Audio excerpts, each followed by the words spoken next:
This is a continuation of The Hour of the Dragon, also known as Conan the Conqueror, by Robert E. Howard, comprising parts 12 and 13. Part 12, The Fang of the Dragon. At dawn, Conan waded his horse across the shallows of the Alimane and struck the wide caravan trail which ran southeastward, and behind him, on the farther bank, Trochero sat his horse silently at the head of his steel-clad knights, with the crimson leopard of Poitin floating its long folds over him in the morning breeze. Silently they sat, those dark-haired men in shining steel, until the figure of their king had vanished in the blue of distance that whitened toward sunrise. Conan rode a great black stallion, the gift of Trochero. He no longer wore the armor of Aquilonia. His harness proclaimed him a veteran of the free companies, who were of all races. His headpiece was a plain morion, dented and battered. The leather and mail mesh of his hauberk were worn and shiny as if by many campaigns, and the scarlet cloak flowing carelessly from his mailed shoulders was tattered and stained. He looked the part of the hired fighting man, who had known all vicissitudes of fortune, plunder, and wealth one day, an empty purse and a close-drawn belt the next. And more than looking the part, he felt the part, the awakening of old memories, the resurge of the wild, mad, glorious days of old before his feet were set on the imperial path when he was a wandering mercenary, roistering, brawling, guzzling, adventuring, with no thought for the morrow and no desire save sparkling ale, red lips, and a keen sword to swing on all the battlefields of the world. Unconsciously he reverted to the old ways. A new swagger became evident in his bearing, in the way he sat his horse. Half-forgotten oaths rose naturally to his lips, and as he rode, he hummed old songs that he had roared in chorus with his reckless companions in many a tavern and on many a dusty road or bloody field. It was an unquiet land through which he rode. The companies of cavalry which usually patrolled the river, alert for raids out of Poitin, were nowhere in evidence. Internal strife had left the borders unguarded. The long white road stretched bare from horizon to horizon. No laden camel trains or rumbling wagons or lowing herds moved along it now. Only occasional groups of horsemen in leather and steel, hawk-faced, hard-eyed men, who kept together and rode warily. These swept Conan with their searching gaze, but rode on, for the solitary rider's harness promised no plunder, but only hard strokes. Villages lay in ashes and deserted, the fields and meadows idle. Only the boldest would ride the roads these days, and the native population had been decimated in the civil wars and by raids from across the river. In more peaceful times, the road was thronged with merchants riding Poitin to Messantia in Argos, or back. But now these found it wiser to follow the road that led east through Poitin, and then turn south down across Argos. It was longer, but safer. Only an extremely reckless man would risk his life and goods on this road through Zingara. The southern horizon was fringed with flame by night, and in the day straggling pillars of smoke drifted upward. In the cities and plains to the south, men were dying, thrones were toppling, and castles going up in flames. Conan felt the old tug of the professional fighting man, to turn his horse and plunge into the fighting, the pillaging, and the looting as in the days of old. Why should he toil to regain the rule of a people which had already forgotten him? Why chase a will-o'-the-wisp? Why pursue a crown that was lost forever? Why should he not seek forgetfulness, lose himself in the red tides of war and rapine that had engulfed him so often before? Could he not indeed carve out another kingdom for himself? The world was entering an age of iron, an age of war and imperialistic ambition. Some strong man might well rise above the ruins of nations as a supreme conqueror. Why should it not be himself? So, his familiar devil whispered in his ear, and the phantoms of his lawless and bloody past crowded upon him. But he did not turn aside. He rode onward, following a quest that grew dimmer and dimmer as he advanced, until sometimes it seemed that he pursued a dream that never was. He pushed the black stallion as hard as he dared, but the long white road lay bare before him, from horizon to horizon. It was a long start Zorothus had, but Conan rode steadily on, knowing that he was traveling faster than the burdened merchants could travel. And so, he came to the castle of Count Valbroso, perched like a vulture's eyrie on a bare hill overlooking the road. Valbroso rode down with his men-at-arms, a lean, dark man, with glittering eyes and a predatory beak of a nose. He wore black plate armor and was followed by 30 spearmen, black mustached hawks of the border wars, as avaricious and ruthless as himself. Of late, the toll of the caravans had been slim, and Valbroso cursed the civil wars that stripped the roads of their fat traffic, even while he blessed them for the free hand they allowed him with his neighbors. He had not hoped much from the solitary rider he had glimpsed from his tower, but all was grist that came to his mill. With a practiced eye, he took in Conan's worn mail and dark, scarred face, and his conclusions were the same as those of the riders who had passed the Cimmerian on the road, an empty purse and a ready blade. "Who are you, knave?" he demanded. "A mercenary, riding for Argos," answered Conan. "What matter names?" "You are riding in the wrong direction for a free companion," grunted Valbroso. "Southward the fighting is good, and also the plundering. Join my company, you won't go hungry. The road remains bare of fat merchants to strip, but I mean to take my rogues and fare southward to sell our swords to whichever side seems strongest." Conan did not at once reply, knowing that if he refused outright, he might be instantly attacked by Valbroso's men-at-arms. Before he could make up his mind, the Zingaran spoke again. "You rogues of the free companies always know tricks to make men talk. I have a prisoner, the last merchant I caught, by Mitra, and the only one I've seen for a week, and the knave is stubborn. He has an iron box, the secret of which defies us, and I've been unable to persuade him to open it. By Ishtar, I thought I knew all the modes of persuasion there are, but perhaps you, as a veteran free companion, know some that I do not. At any rate, come with me and see what you may do." Valbroso's words instantly decided Conan. That sounded a great deal like Zoratha. Conan did not know the merchant, but any man who was stubborn enough to try to traverse the Zingaran road in times like these would very probably be stubborn enough to defy torture. He fell in beside Valbroso and rode up the straggling road to the top of the hill where the gaunt castle stood. As a man-at-arms, he should have ridden behind the count, but force of habit made him careless, and Valbroso paid no heed. Years of life on the border had taught the count that the frontier is not the royal court. He was aware of the independence of the mercenaries, behind whose swords many a king had trodden the throne path. There was a dry moat, half filled with debris in some places. They clattered across the drawbridge and through the arch of the gate. Behind them, the portcullis fell with a sullen clang. They came into a bare courtyard, grown with straggling grass, and with a well in the middle. Shacks for the men-at-arms straggled about the bailey wall, and women, slatternly or decked in gaudy finery, looked from the doors. Fighting men in rusty mail tossed dice on the flags under the arches. It was more like a bandit's hold than the castle of a nobleman. Valbroso dismounted and motioned Conan to follow him. They went through a doorway and along a vaulted corridor, where they were met by a scarred, hard-looking man in mail descending a stone staircase, evidently the captain of the guard. "How, Beloso?" quoth Valbroso. "Has he spoken?" "He is stubborn," muttered Beloso, shooting a glance of suspicion at Conan. Valbroso ripped out an oath and stamped furiously up the winding stair, followed by Conan and the captain. As they mounted, the groans of a man in mortal agony became audible. Valbroso's torture room was high above the court, instead of in a dungeon below. In that chamber, where a gaunt, hairy beast of a man in leather, Breek squatted gnawing a beef bone voraciously, stood the machines of torture, racks, boots, hooks, and all the implements that the human mind devises to tear flesh, break bones, and rend and rupture veins and ligaments. On a rack, a man was stretched naked, and a glance told Conan that he was dying. The unnatural elongation of his limbs and body told of unhinged joints and unnameable ruptures. He was a dark man, with an intelligent aquiline face and quick dark eyes. They were glazed and bloodshot now with pain, and the dew of agony glistened on his face. His lips were drawn back from blackened gums. "There is the box." Viciously, Valbroso kicked a small but heavy iron chest that stood on the floor nearby. It was intricately carved, with tiny skulls and writhing dragons curiously intertwined, but Conan saw no catch or hasp that might serve to unlock the lid. The marks of fire, of axe and sledge and chisel, showed on it, but as scratches. "This is the dog's treasure box," said Valbroso angrily.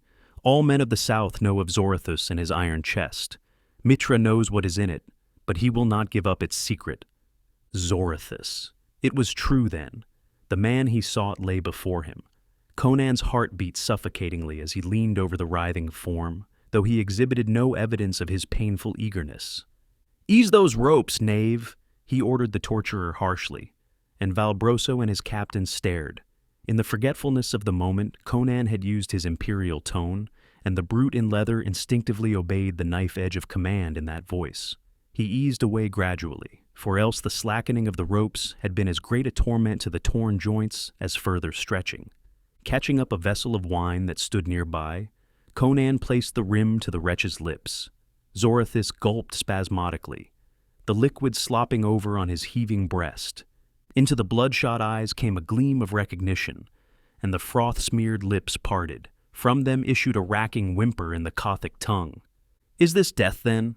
Is the long agony ended? For this is King Conan who died at Valkia, and I am among the dead."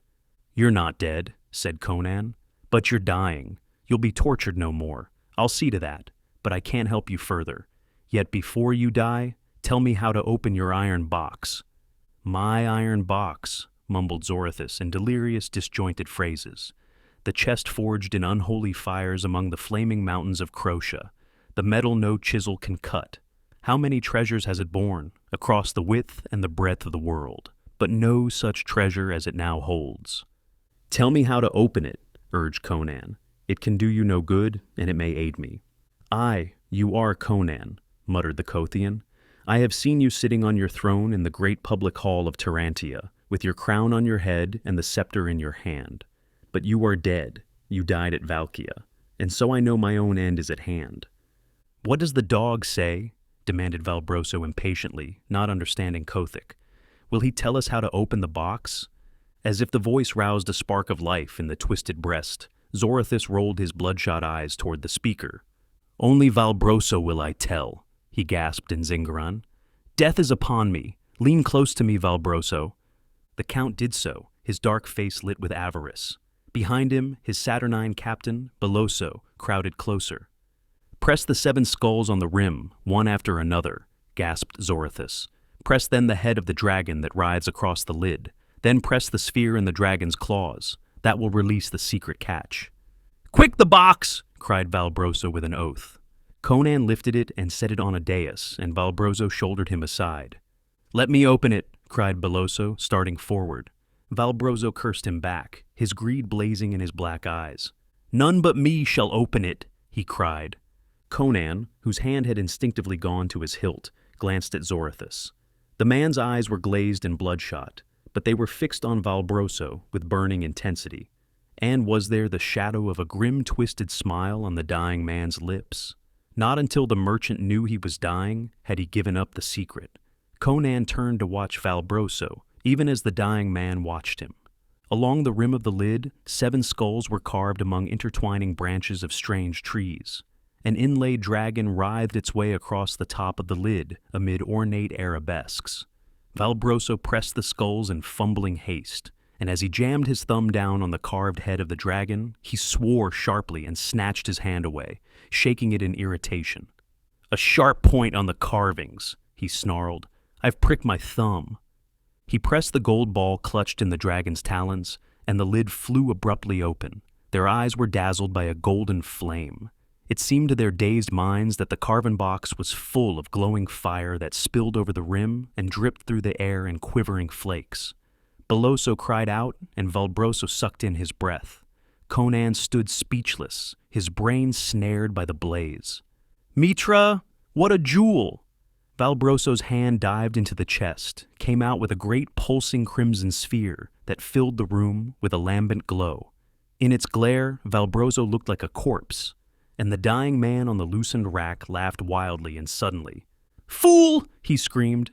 "The jewel is yours! I give you death with it, the scratch on your thumb. Look at the dragon's head, Valbroso." They all wheeled, stared. Something tiny and dully gleaming stood up from the gaping carved mouth. "The dragon's fang!" shrieked Zoroathus. "Steeped in the venom of the black Stygian scorpion. Fool, fool to open the box of Zoroathus with your naked hand. Death! You are a dead man now." And with bloody foam on his lips, he died. Valbroso staggered, crying out. "Ah, Mitra, I burn," he shrieked. "My veins race with liquid fire. My joints are bursting asunder. Death! Death!" And he reeled and crashed headlong. There was an instant of awful convulsions, in which the limbs were twisted into hideous and unnatural positions, and then in that posture the man froze, his glassy eyes staring sightlessly upward, his lips drawn back from blackened gums. "Dead!" muttered Conan, stooping to pick up the jewel where it rolled on the floor from Valbroso's rigid hand. It lay on the floor like a quivering pool of sunset fire. "Dead!" muttered Belloso, with madness in his eyes. And then he moved. Conan was caught off guard, his eyes dazzled, his brain dazed by the blaze of the great gem. He did not realize Belloso's intention until something crashed with terrible force upon his helmet. The glow of the jewel was splashed with redder flame, and he went to his knees under the blow. He heard a rush of feet, a bellow of ox-like agony. He was stunned but not wholly senseless, and realized that Belloso had caught up the iron box and crashed it down on his head as he stooped. Only his bassinet had saved his skull. He staggered up, drawing his sword, trying to shake the dimness out of his eyes. The room swam to his dizzy gaze, but the door was open and fleet footsteps were dwindling down the winding stair. On the floor, the brutish torturer was gasping out his life with a great gash under his breast, and the heart of Ahriman was gone. Conan reeled out of the chamber, sword in hand, blood streaming down his face from under his burgonet. He ran drunkenly down the steps, hearing a clang of steel in the courtyard below, shouts, then the frantic drum of hooves. Rushing into the bailey, he saw the men-at-arms milling about confusedly, while women screeched. The postern gate stood open, and a soldier lay across his pike with his head split. Horses, still bridled and saddled, ran neighing about the court, Conan's black stallion among them. "He's mad!" howled a woman, wringing her hands as she rushed brainlessly about. "He came out of the castle like a mad dog, hewing right and left. Belloso's mad. Where's Lord Valbroso?" "Which way did he go?" roared Conan. All turned and stared at the stranger's blood-stained face and naked sword.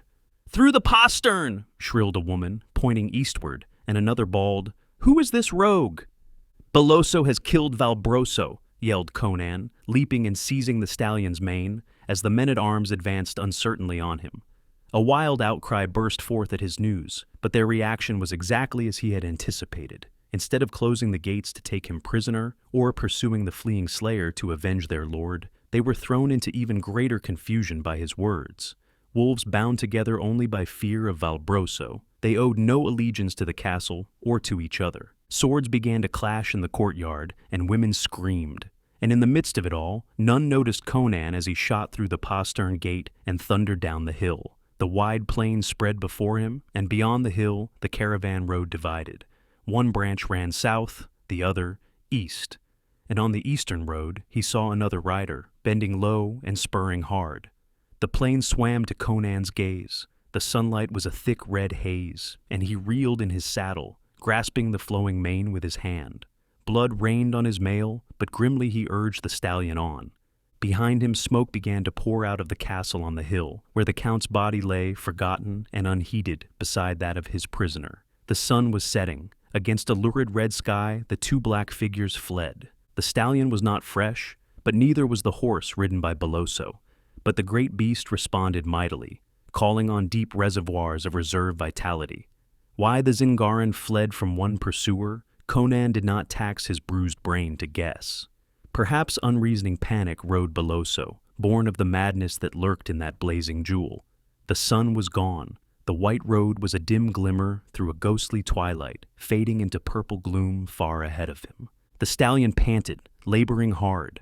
The country was changing in the gathering dusk. Bare plains gave way to clumps of oaks and alders. Low hills mounted up in the distance. Stars began to blink out. The stallion gasped and reeled in his course.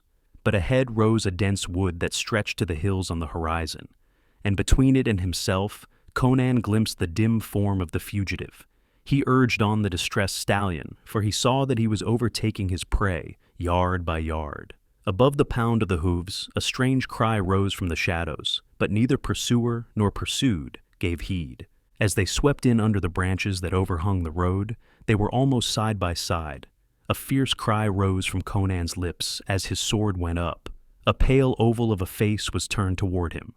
A sword gleamed in a half-seen hand, and Belloso echoed the cry, and then the weary stallion, with a lurch and a groan, missed his footing in the shadows and went heels over head, hurling his dazed rider from the saddle. Conan's throbbing head crashed against a stone, and the stars were blotted out in a thicker night. How long Conan lay senseless he never knew. His first sensation of returning consciousness was that of being dragged by one arm over rough and stony ground and through dense underbrush. Then he was thrown carelessly down, and perhaps the jolt brought back his senses. His helmet was gone, his head ached abominably, he felt a qualm of nausea, and blood was clotted thickly among his black locks. But, with the vitality of a wild thing, life and consciousness surged back into him, and he became aware of his surroundings. A broad red moon was shining through the trees, by which he knew that it was long after midnight. He had lain senseless for hours, long enough to have recovered from that terrible blow Beloso had dealt him, as well as the fall which had rendered him senseless. His brain felt clearer than it had felt during that mad ride after the fugitive. He was not lying beside the white road, he noticed with a start of surprise, as his surroundings began to record themselves on his perceptions. The road was nowhere in sight. He lay on the grassy earth, in a small glade hemmed in by a black wall of tree stems and tangled branches. His face and hands were scratched and lacerated, as if he had been dragged through brambles. Shifting his body, he looked about him. And then he started violently. Something was squatting over him. At first Conan doubted his consciousness, thought it was but a figment of delirium. Surely it could not be real, that strange, motionless gray being that squatted on its haunches and stared down at him with unblinking, soulless eyes. Conan lay and stared, half expecting it to vanish like a figure of a dream, and then a chill of recollection crept along his spine. Half-forgotten memories surged back, of grisly tales whispered of the shapes that haunted these uninhabited forests at the foot of the hills that marked the Zingaran-Argosian border. Ghouls, men called them, eaters of human flesh, spawn of darkness, children of unholy matings of a lost and forgotten race with the demons of the underworld. Somewhere in these primitive forests were the ruins of an ancient, accursed city, men whispered, and among its tombs slunk gray, anthropomorphic shadows. Conan shuddered strongly. He lay staring at the malformed head that rose dimly above him, and cautiously he extended a hand toward the sword at his hip. With a horrible cry that the man involuntarily echoed, the monster was at his throat. Conan threw up his right arm, and the dog-like jaws closed on it, driving the mail links into the hard flesh. The misshapen yet man-like hands clutched for his throat, but he evaded them with a heave and roll of his whole body, at the same time drawing his dagger with his left hand. They tumbled over and over on the grass, smiting and tearing. The muscles coiling under that gray corpse-like skin were stringy and hard as steel wires, exceeding the strength of a man. But Conan's thews were iron too, and his mail saved him from the gnashing fangs and ripping claws long enough for him to drive home his dagger, again and again and again. The horrible vitality of the semi-human monstrosity seemed inexhaustible, and the king's skin crawled at the feel of that slick, clammy flesh. He put all his loathing and savage revulsion behind the plunging blade, and suddenly the monster heaved up convulsively beneath him as the point found its grisly heart, and then lay still. Conan rose, shaken with nausea. He stood in the center of the glade uncertainly, sword in one hand and dagger in the other. He had not lost his instinctive sense of direction as far as the points of the compass were concerned, but he did not know in which direction the road lay. He had no way of knowing in which direction the ghoul had dragged him. Conan glared at the silent, black, moon-dappled woods which ringed him, and felt cold moisture bead his flesh. He was without a horse, and lost in these haunted woods, and that staring, deformed thing at his feet was a mute evidence of the horrors that lurked in the forest. He stood almost holding his breath in his painful intensity, straining his ears for some crack of twig or rustle of grass. When a sound did come, he started violently. Suddenly out on the night air broke the scream of a terrified horse. His stallion. There were panthers in the wood, or ghouls ate beasts as well as men.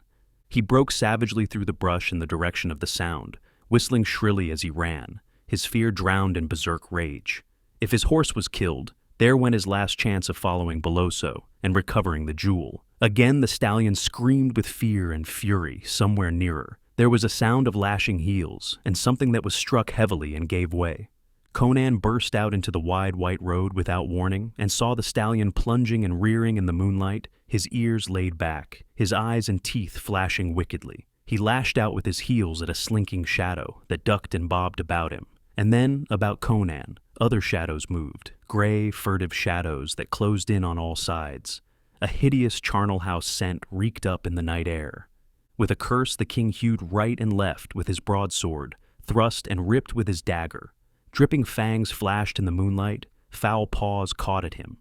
But he hacked his way through to the stallion, caught the rein, leaped into the saddle. His sword rose and fell, a frosty arc in the moonlight, showering blood as it split misshapen heads, clove shambling bodies. The stallion reared, biting and kicking. They burst through and thundered down the road. On either hand, for a short space, flitted gray, abhorrent shadows. Then these fell behind, and Conan, topping a wooded crest, saw a vast expanse of bare slopes sweeping up and away before him. Part 13. A Ghost Out of the Past. Soon after sunrise, Conan crossed the Argosian border. Of Beloso he had seen no trace. Either the captain had made good his escape while the king lay senseless, or had fallen prey to the grim man-eaters of the Zingaran forest. But Conan had seen no signs to indicate the latter possibility. The fact that he had lain unmolested for so long seemed to indicate that the monsters had been engrossed in futile pursuit of the captain. And if the man lived, Conan felt certain that he was riding along the road somewhere ahead of him. Unless he had intended going into Argos, he would never have taken the eastward road in the first place. The helmeted guards at the frontier did not question the Cimmerian. A single wandering mercenary required no passport nor safe conduct, especially when his unadorned mail showed him to be in the service of no lord. Through the low, grassy hills, where streams murmured and oak groves dappled the sward with lights and shadows, he rode, following the long road that rose and fell away ahead of him, over dales and rises in the blue distance. It was an old, old road, this highway from Poitin to the sea. Argos was at peace. Laden ox-wains rumbled along the road, and men with bare, brown, brawny arms toiled in orchards and fields that smiled away under the branches of the roadside trees. Old men on settles before inns under spreading oak branches called greetings to the wayfarer. From the men that worked the fields, from the garrulous old men in the inns where he slaked his thirst with great leathern jacks of foaming ale, from the sharp-eyed, silk-clad merchants he met upon the road, Conan sought for news of Beloso. Stories were conflicting, but this much Conan learned, that a lean, wiry Zingaran, with the dangerous black eyes and mustaches of the western folk, was somewhere on the road ahead of him, and apparently making for Messantia.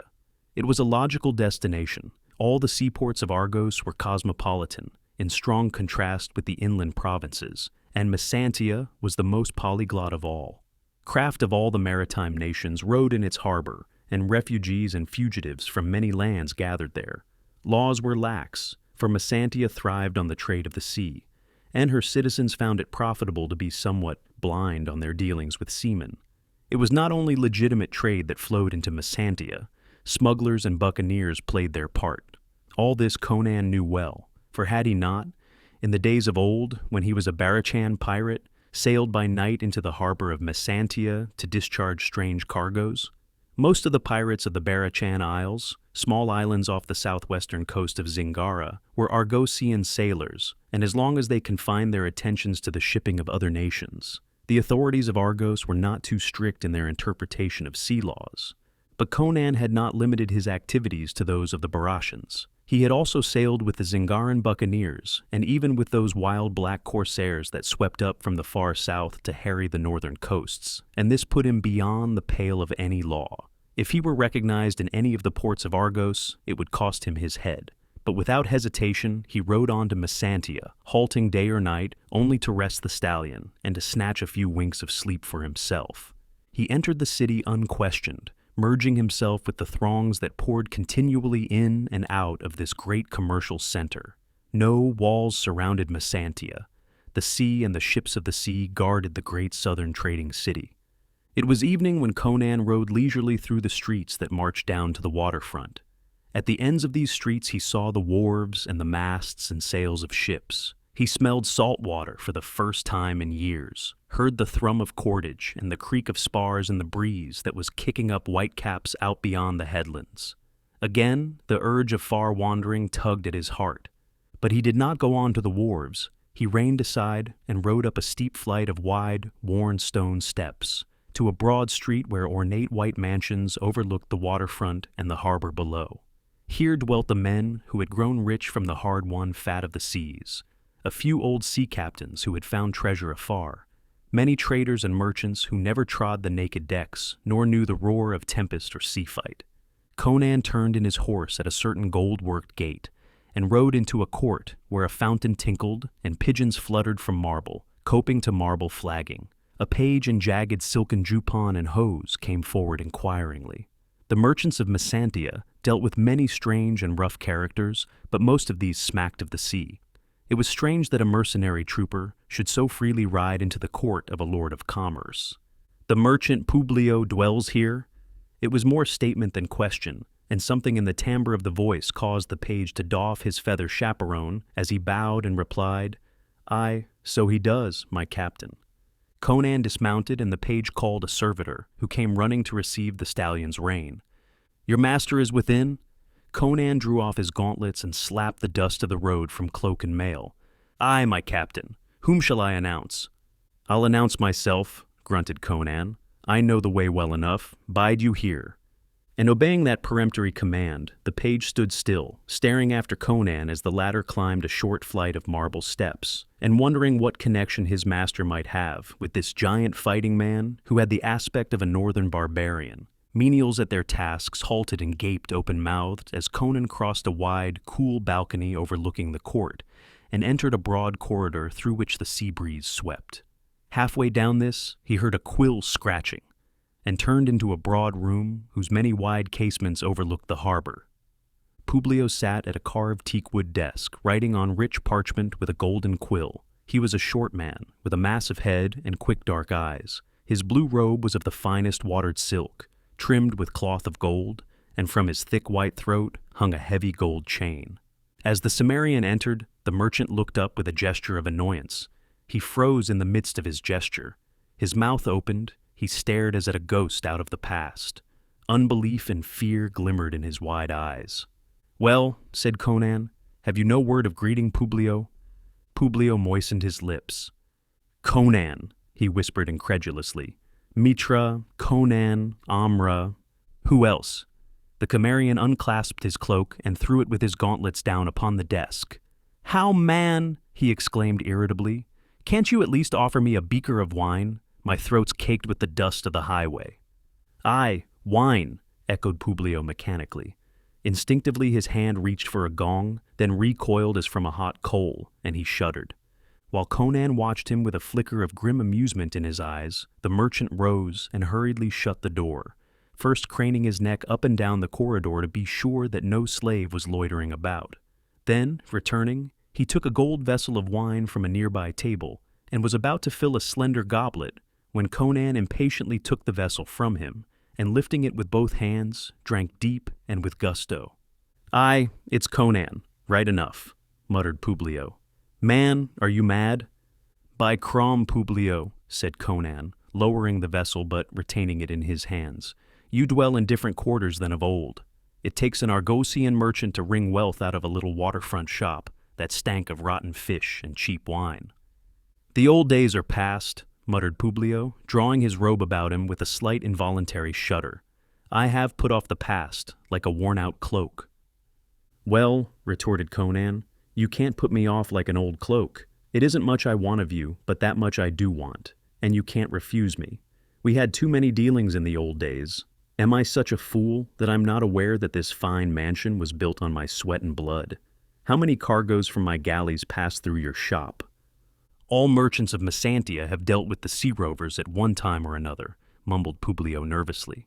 "But not with the black corsairs," answered Conan grimly. "For Mitra's sake, be silent," ejaculated Publio, sweat starting out on his brow. His fingers jerked at the gilt-worked edge of his robe. "Well, I only wish to recall it to your mind," answered Conan. "Don't be so fearful.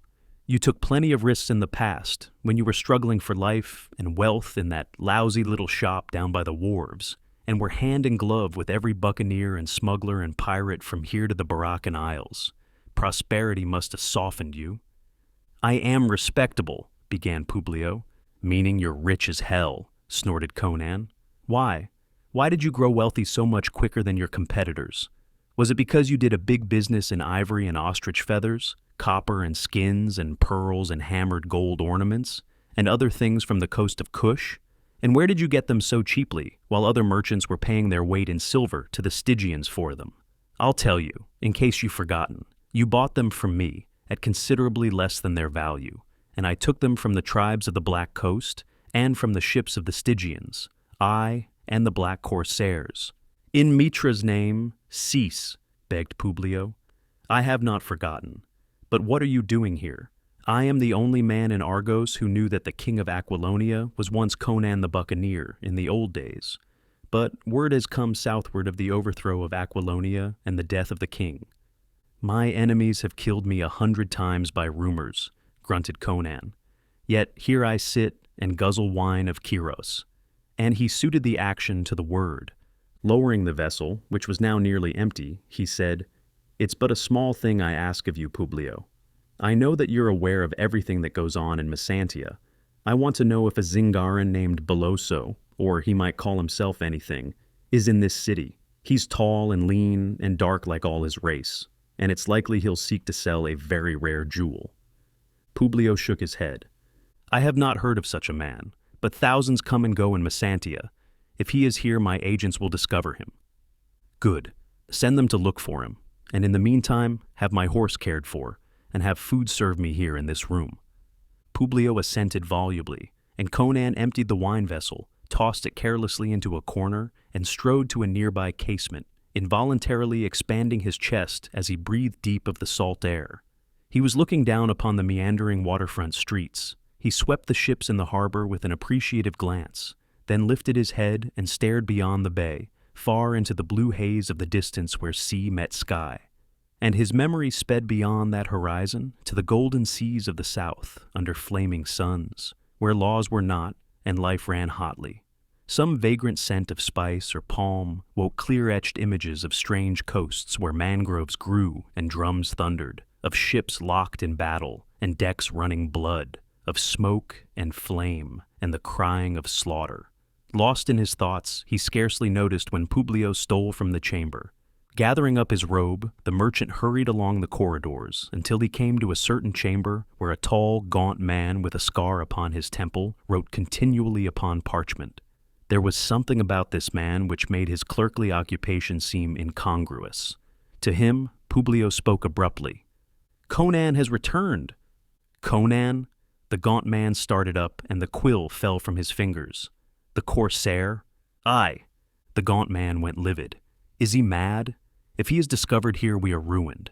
They will hang a man who shelters or trades with a Corsair as quickly as they'll hang the Corsair himself. What if the governor should learn of our past connections with him? He will not learn, answered Publio grimly. Send your men into the markets and wharfside dives, and learn if one Beloso, a Zingaran, is in Messantia. Conan said he had a gem, which he will probably seek to dispose of. The jewel merchants should know of him, if any do. And here is another task for you. Pick up a dozen or so desperate villains who can be trusted to do away with a man and hold their tongues afterward. You understand me? I understand. The other nodded slowly and somberly. I have not stolen, cheated, lied, and fought my way up from the gutter to be undone now by a ghost out of my past, muttered Publio, and the sinister darkness of his countenance at that moment would have surprised the wealthy nobles and ladies who bought their silks and pearls from his many stalls.